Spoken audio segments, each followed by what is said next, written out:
حبايبي، شلونكم؟ شخباركم؟ ان شاء الله زين. حبايبي اليوم عندي شرك، دا اسوي شرك.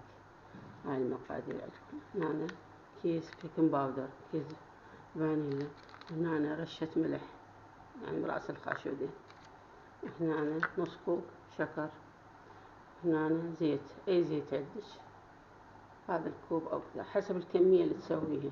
حطين كمية اكثر. انا تقريبا تقريبا ربع كيلو الحين صفر. هسه نبي بس خل اجيب مي.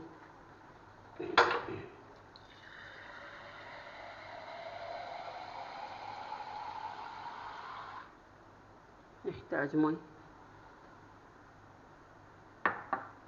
نحط المقادير، هاي الشكر، هاي الفانيليا،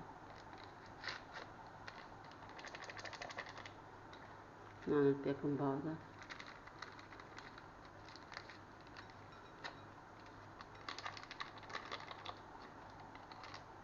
هنا رشة الملح. نسيت حبايبي الخمرة.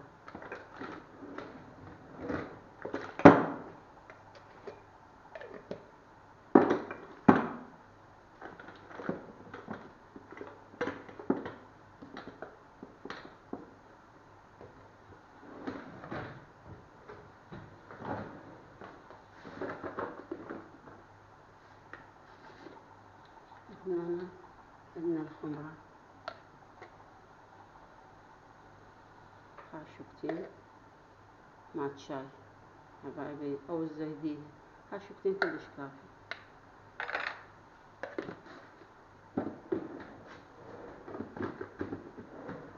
وهنا عندنا زيت،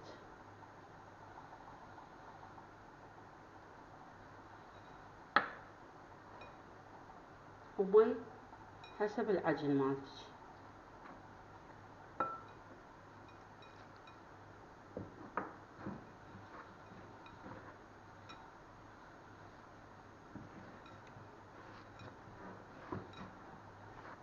المي تدريجيا تحطي حتى لا يصير لين كلش ولا يذوب عندك كلش. حسب الكمية اللي عندك تدريجيا تحطين المي.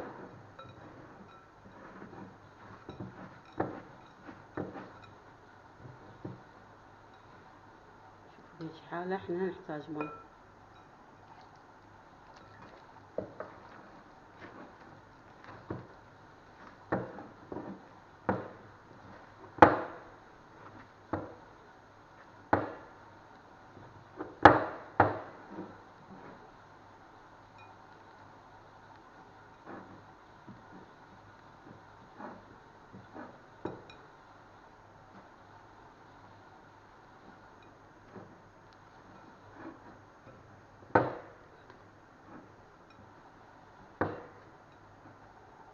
حبايبي اعجنها يكون وارجع.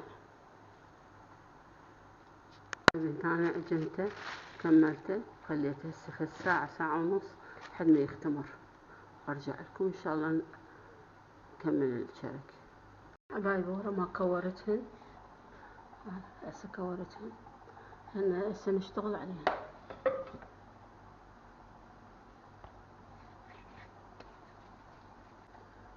حاول هيك قد ما تقدرين افتحيها بايدك من الوساطة، تنطيها يكون متساوي.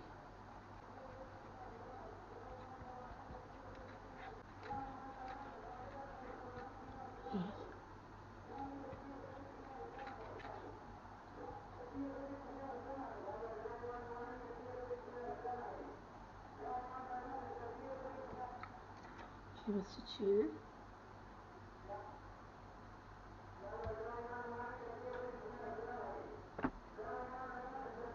وتشيل خطيهم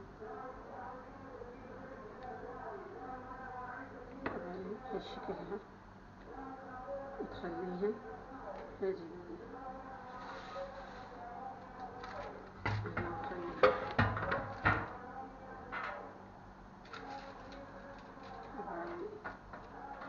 تفتحوهم، تحاولون تسوون الباقي. وهنا أنا محضرة سمسم ومحضرة حليب ودهن أو صفار البيض عادي، بس أنا شوي بهذين زفرة حتى تنطينا اللمعة حبايبي. وهسه نفتح هم نفس الطريقة بس صغيرة. هسه بالنسبة حجمها صغير، هاي راح تكبر يعني تنفش تتضاعف حجمها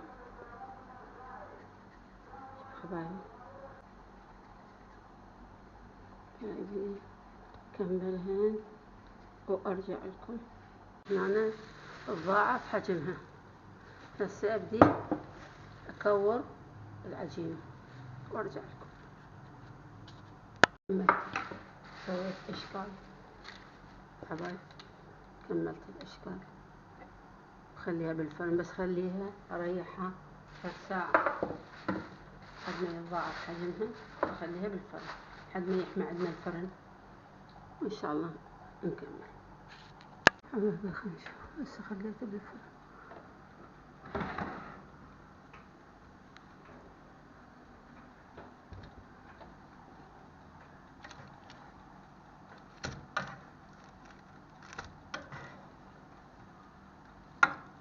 بسم الله بعد.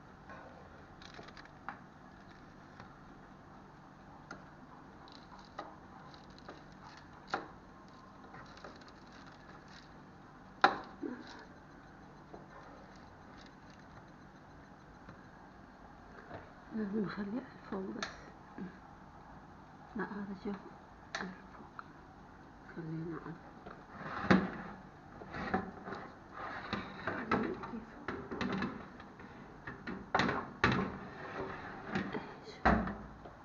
خلينا على الفوق. الفوق